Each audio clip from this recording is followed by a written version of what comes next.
Good morning students. आज हम आरोह का चैप्टर 3 पढ़ेंगे। तो चैप्टर 3 है बेटा कुंवर नारायण के द्वारा लिखी गई कविता आपकी है। कविता के बहाने और बात सीधी थी पर 2 कविताएं हैं बेटा। तो आज हम ये दोनों पढ़ेंगे। कुंवर नारायण का जो जन्म है बेटा वो 19 सितंबर 1927 को फैजाबाद में हुआ था। जो फैजाबाद है बेटा उत्तर प्रदेश में है। इसके बाद बेटा इन्होंने अपनी 10वीं की जो पढ़ाई है वो विज्ञान विषय से प्राप्त की थी। 12वीं जो है इन्होंने विज्ञान विषय से अर्थात साइंस स्ट्रीम से इन्होंने पास की थी। इसके बाद इन्होंने लखनऊ विश्वविद्यालय से एमए की परीक्षा पास की। फिर इन्हें जो है घूमने फिरने का ज़्यादा शौक़ था बेटा। तो इन्होंने 1955 में चेकोस्लोवाकिया, पोलैंड, रूस और चीन का भ्रमण किया। उसके बाद 1956 में ये युग चेतना के संपादक मंडल से जुड़ गए। इसके बाद इन्होंने बेटा नया प्रतीक, धायानट के संपादक मंडल में काम किया। इसके बाद इन्होंने कुछ समय के बाद इन्हें भारतेंदु नाटक अकादमी के अध्यक्ष बना दिया गया और वहाँ पर इन्होंने अंग्रेजी में कविताएं लिखनी शुरू कर दी थी। उसके परंतु बाद में इन्होंने हिंदी में भी कविताएं लिखी और सन 1971 में हिंदुस्तानी अकादमी पुरस्कार और 1973 में प्रेमचंद पुरस्कार और 1982 में इन्हें तुलसी पुरस्कार तथा केरल का कुमारन आसन पुरस्कार भी इन्हें प्राप्त हुए हैं बेटा। इसके बाद इन्होंने उत्तर प्रदेश संस्थान में जिन्होंने काम किया था उसके लिए इन्हें सम्मानित भी किया गया। 1955 में व्यास सम्मान, साहित्य अकादमी पुरस्कार, सतदल पुरस्कार ये पुरस्कार इन्हें प्राप्त हुए। इन्हें कबीर सम्मान भी मिला बेटा। इनकी जो रचनाएं हैं बेटा ये जो पुरस्कार यहाँ दिए हुए हैं इनको देख लेंगे आप। इनकी जो रचनाएं हैं वो निम्नलिखित हैं बेटा। इनकी जो कविताएं हैं वो चक्रव्यूह, परिवेश, हम तुम, आत्मजयी, इन दिनों अपने सामने, कोई दूसरा नहीं आदि इनकी जो है प्रसिद्ध काव्य रचनाएं हैं ये। इनके अतिरिक्त इन्होंने आकारों के आसपास जो कहानी संग्रह भी लिखा है। सामान्य लेख इन्होंने मेरे साक्षात्कार आदि रचनाएं भी की हैं। इन्होंने अपनी काव्य में बेटा सामाजिक चेतना को उठाया है। सामाजिक जो चेतना की क्रूर व्यवस्था है और जो मनुष्य को पराधीनता में जकड़े हुए हैं उन सब का भी इन्होंने वर्णन किया है। इन्होंने दुनिया को, समाज को अंधकार में जीवन से बचाने के लिए सही मार्ग की खोज की है और उस मार्ग को अपनी कविताओं में बताया है। इन्होंने प्रकृति सौंदर्य का भी वर्णन किया है। प्रेम के प्रति इनका स्वस्थ दृष्टिकोण भी रहा है बेटा। इनकी जो भाषा शैली है बेटा वो स्वाभाविक है अर्थात इन्होंने अपनी भाषा शैली में स्वाभाविक शब्दों का अधिक प्रयोग किया है। इन्होंने न तो बलपूर्वक लोक भाषा का प्रयोग किया है न ही संस्कृतनिष्ठ पदावली का अर्थात इन्होंने अपनी खड़ी बोली में स्वाभाविक रूप से स्वाभाविक भाषा शैली का अधिक प्रयोग किया है।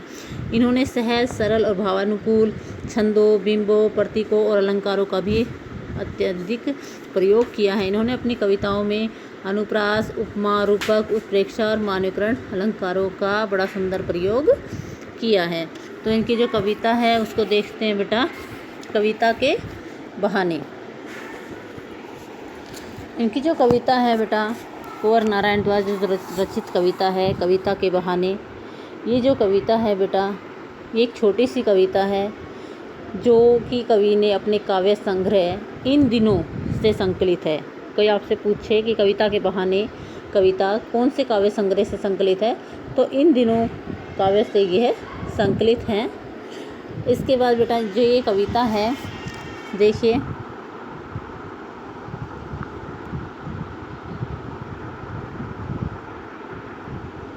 कविता एक उड़ान है चिड़िया के बहाने। कविता एक की उड़ान भला चिड़िया क्या जाने, बाहर भीतर इस घर उस घर, कविता में के पंख लगा उड़ने के माने, चिड़िया क्या जाने।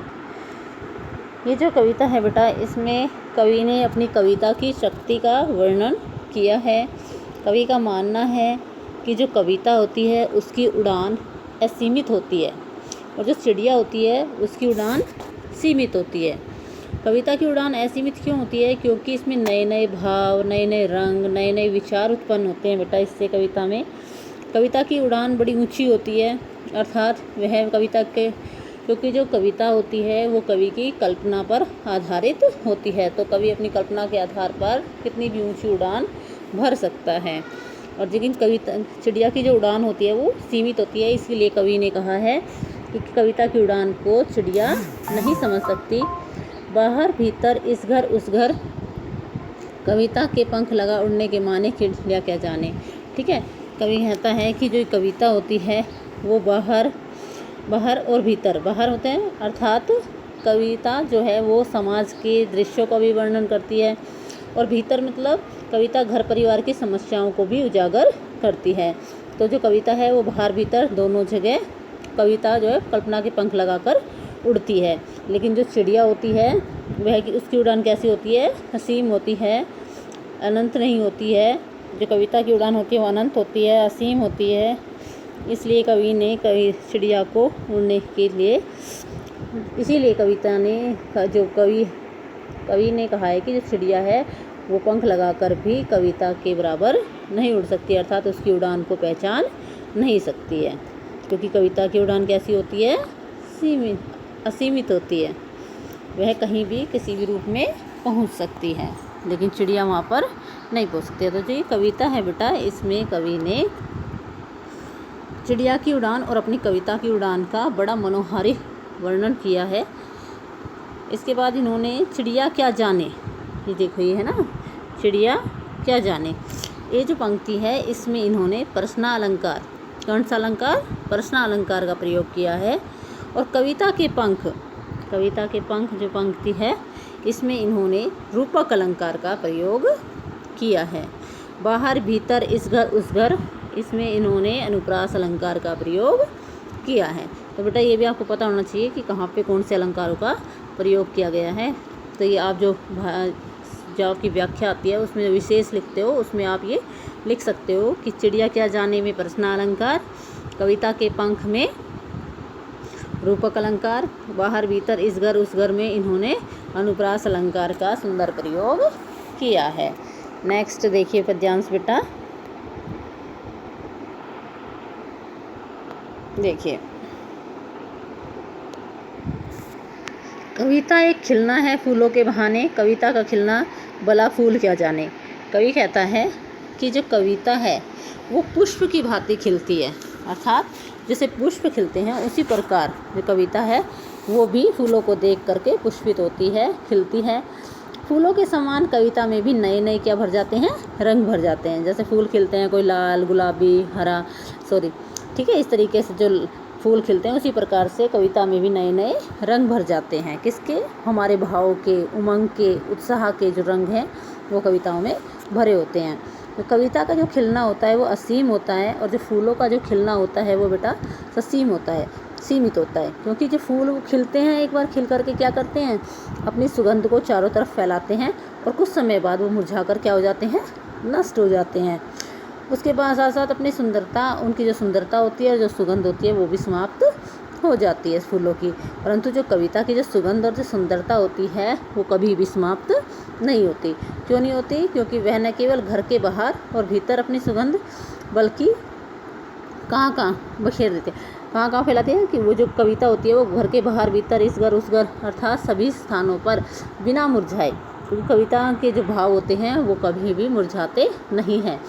उन्हें जितना पढ़ते हैं वो उतने अधिक महकते हैं और उतना अधिक अपना सौंदर्य और अपनी सुगंध को फैलाते हैं।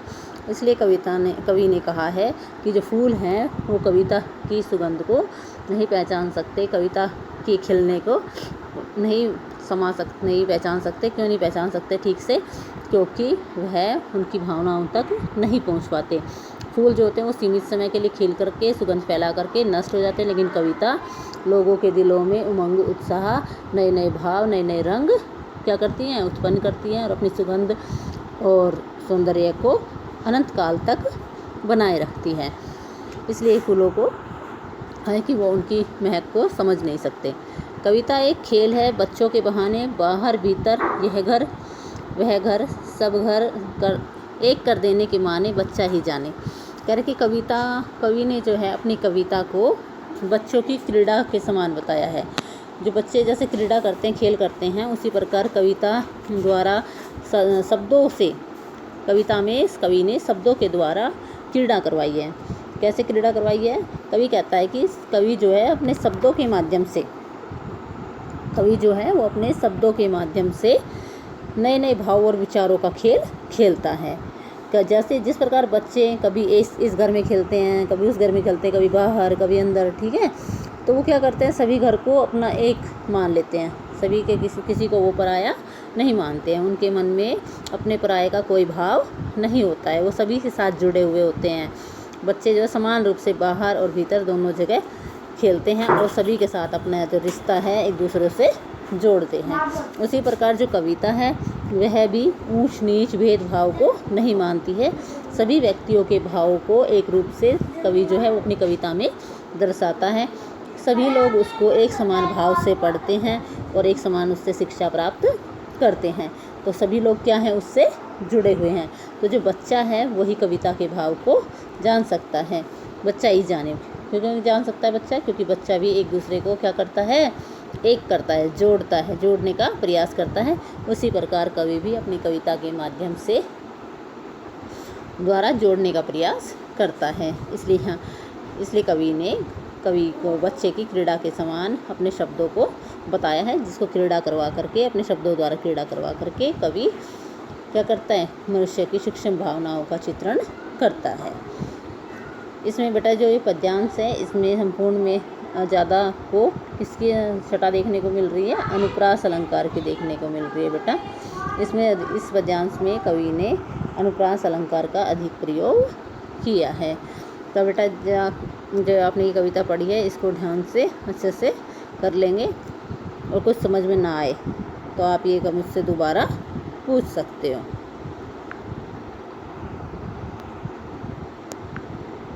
नेक्स्ट देखिए बेटा, बात सीधी थी पर। ये कविता जो है बेटा, ये कविता जो है ये भी कुंवर नारायण द्वारा रचित है। कुंवर नारायण द्वारा रचित ये कविता है बेटा, ये कवि के काव्य संग्रह कोई दूसरा नहीं जो काव्य संग्रह है वहाँ से ली गई है। बात सीधी थी पर। इस कविता के माध्यम से जो कवि है वो हमें काव्य के विषय को सहज और सरल भाषा के माध्यम से अभिव्यक्त करना चाहता है, समझाना चाहता है। लेकिन जो कवि है वह अपनी भाषा को चमत्कारित बनाने के लिए, आकर्षित बनाने के लिए भाषा के जंजाल में उलझ जाता है। कि जो कवि जो बात कहना चाहता था, पाठकों को जो समझाना चाहता था, वह सरल थी, सीधी थी, लेकिन इस कवि क्या उसके चक्कर में पड़ गया कि वह भी अपनी भाषा को आकर्षक बनाना चाहता था, चमत्कारित बनाना चाहता था, तो वह भाषा के जंजाल में फंस करके रह जाता है। तो इसके माध्यम से वह अपनी बातों को पाठकों तक नहीं पहुंचा पाता है। तो ये कविता है, इसके माध्यम से कवि यही कहना चाहता है कि हमें पेचीदा शब्दों का प्रयोग नहीं करना चाहिए, क्योंकि पेचीदा शब्दों का प्रयोग करने से, जो भाषा के चक्कर में पड़ने से जो हम संदेश पाठकों को देना चाहते हैं वह उन तक नहीं पहुंच पाता है। क्योंकि कई बार जो पाठक होते हैं वो कठिन शब्दों का अर्थ नहीं निकाल पाते हैं और वह उस कविता का अर्थ नहीं समझ पाते हैं। इसलिए कवि की इस कविता के माध्यम से यही कहना चाहता है कि हमें सरल, सहज और भावानुकूल शब्दों का ही प्रयोग करना चाहिए। कविता में भाषा के जंजाल में उलझना नहीं चाहिए। भाषा के चक्कर में भाषा को आकर्षक बनाने के लिए क्लिष्ट शब्दों का जो प्रयोग है हमें अधिक प्रयोग नहीं करना चाहिए। ठीक है बेटा। तो जो कविता के बहाने कविता आपने पढ़ी थी वो आपकी इन दिनों काव्य संग्रह से संकलित थी, और जो बात सीधी थी पर यह आपका जो कोई दूसरा नहीं काव्य संग्रह है कवि का, उससे संकलित की गई है। देखिए बेटा, बात सीधी थी पर एक बार भाषा के चक्कर में जरा टेढ़ी फंस गई। कवि कह रहे हैं कि जो मैं पाठकों को संदेश देना चाहता था वह क्या थी, सीधी सी बात थी, सरल थी, लेकिन मैं भाषा के चक्कर में वह क्या हो गई, टेढ़ी हो गई। अर्थात भाषा के चक्कर में जो मेरा कथ्य है वो उलझ करके रह गया और जो मेरी बात है वो पूर्ण रूप से स्पष्ट नहीं हुई। उसे पाने की कोशिश में भाषा को उल्टा पलटा, तोड़ा मरोड़ा, घुमाया फिराया। ठीक है, अपने कथ्य को स्पष्ट करने के लिए कवि ने भाषा को क्या किया, उल्टा किया, सीधा किया, काटा छाटा, उसमें से तोड़ा मरोड़ा, आरंभ किया, कभी इधर घुमाया कभी उधर घुमाया, लेकिन जो बात वह मूल रूप से कहना चाहता था, सहज भाव से व्यक्त करना चाहता था, वह बात समझ में नहीं आई। वह बात तब मैंने यह कोशिश की, तब कवि ने क्या कोशिश की कि बात या तो बने या फिर भाषा से बाहर आए, लेकिन इससे भाषा के साथ साथ बात और पेचीदा होती चली गई। कवि तब जब बिल्कुल ही परेशान हो गया तो उसने सोचा या तो भाषा से बाहर ही आ जाएगी, लेकिन इससे भाषा के साथ साथ बात और भी पेचीदा होती चली गई।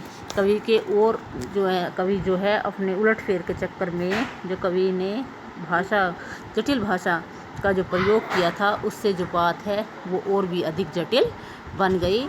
कवि का जो कथ्य और माध्यम जो है वो दोनों ही उलझ करके रह गए, दोनों ही और पेचीदा हो गए। पेचीदा मीन्स जटिल हो गए। सारी मुश्किल को धैर्य से समझे बिना मैं पेच को खोलने के बजाय उसे बेहतर कसता चला जा रहा था।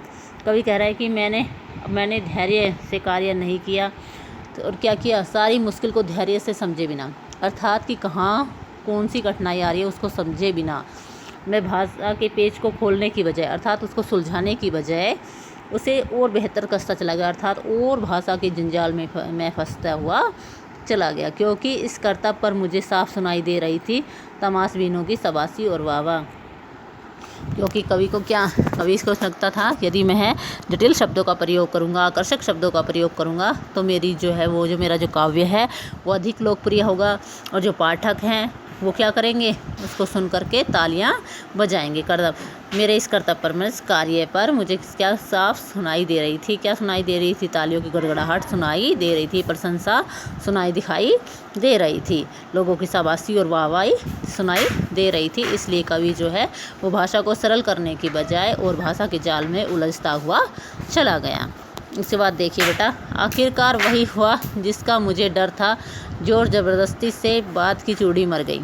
कवि कहता है लास्ट में मुझे जो डर था वही मेरे साथ हुआ, जोर ज़बरदस्ती से, अर्थात भाषा को और उलझा दिया मैंने, और उलझाने के चक्कर में जो भाषा, जैसे कोई नट होता है, उसको आप जितना आप कसते जाओगे, ज़्यादा उसे कस दोगे, लिमिट से ज़्यादा उसे कसोगे तो उसे क्या होगी, चूड़ी फेल हो जाएंगी और वह जो नट है वो बिल्कुल फ्री हो जाएगा।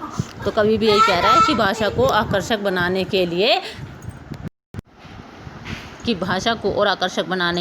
जो कवि है वह भाषा के जंजाल में फंसता हुआ चला गया, और जोर ज़बरदस्ती के कारण जो भाषा सुधरनी थी वह बेकार हो गई, और वह भाषा में बेकार घूमने लगी, अर्थात वह बिल्कुल बेकार हो गई कि वह ना तो इधर की रही ना उधर की रही। हार कर मैंने उसे कील की तरह उसी जगह ठोक दिया।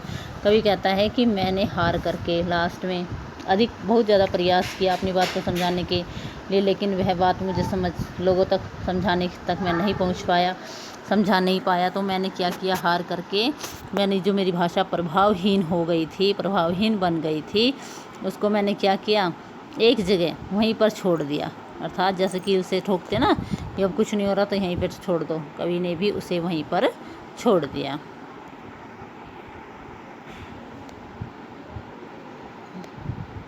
ऊपर से ठीक ठाक पर अंदर से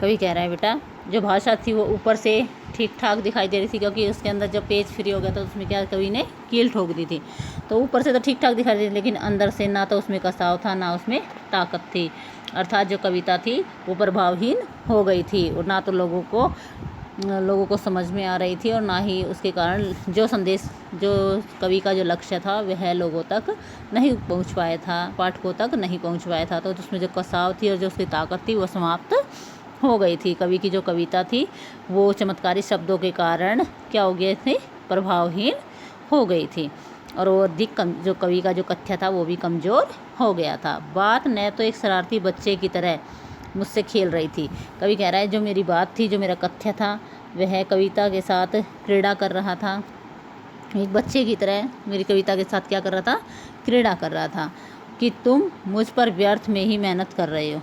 और क्या कह रहा था मुझसे वो बच्चा, कि तुम मेरे ऊपर व्यर्थ में ही मेहनत कर रहे हो और अपनी मूर्खता पर पसीना बहा रहे हो। और क्या करें, मुझे पसीना पोछ से देख पूछा। और क्या, जब कवि को परेशान होकर जब पसीना आ गया था तो जो कविता है वो बच्चे की तरह कवि से प्रश्न कर रही थी कि तुम मुझ पर क्या कर रहे हो, व्यर्थ में ही प्रयत्न कर रहे हो, अपनी मूर्खता के कारण क्या कर रहे हो, पसीने बहा रहे हो और पोंछ रहे हो। क्या तुमने भाषा को सहूलियत से बरतना नहीं सीखा। लास्ट में भाषा कवि से कहती है, क्या कहती है कि क्या तुमने कभी भाषा का सहज भाव से प्रयोग करना, सरल भाषा में प्रयोग करना नहीं सीखा। इससे पता चलता है बेटा कि तुम एक अयोग्य और बेकार कवि हो। इससे कविता में कवि से भाषा जो है वो क्या कहना चाहती है कि तुम क्या हो, अयोग्य हो और बेकार कवि हो। क्यों बेकार कवि हो, क्योंकि कवि को यदि भाषा का ही सरल रूप से सहज भाव से प्रयोग करना नहीं आता तो है कवि क्या है, बेकार है। क्यों बेकार है, क्योंकि वह अपनी भाषा के द्वारा ही अपने कथ्य को कहाँ तक पहुँचाता है, पाठकों तक पहुँचाता है। यदि वह भाषा का ही प्रयोग करना नहीं जानता है तो वह अपने कथ्य को, तथ्य को पहचान नहीं सकता और पाठकों तक पहुँचा नहीं सकता और उसका जो कथ्य होता है वो प्रभावहीन हो जाता है। यदि कवि को भाषा का प्रयोग करना आता है तो उसका वह जो कथ्य होता है वह प्रभावशाली सिद्ध होता है। तो कविता का जो मूल भाव है वो इसमें यही है कि हमें जटिल और चमत्कारी शब्दों का प्रयोग नहीं करना चाहिए, क्योंकि उनका प्रयोग करने से जो भाषा होती है वह उलझ करके रह जाती है। हमें धैर्यपूर्वक क्या है, सरल भाषा का प्रयोग करना चाहिए और श्रोताओं को अपनी बात समझाने का प्रयास करना चाहिए। ओके बेटा, अब इस कविता अच्छे से आगे हो गई समझ में, बड़ी इजी सी है, तो इसको आप पढ़ लेंगे एक बार और ना आए समझ में तो मेरे से आप इसको दोबारा पूछ सकते हैं। ओके बेटा।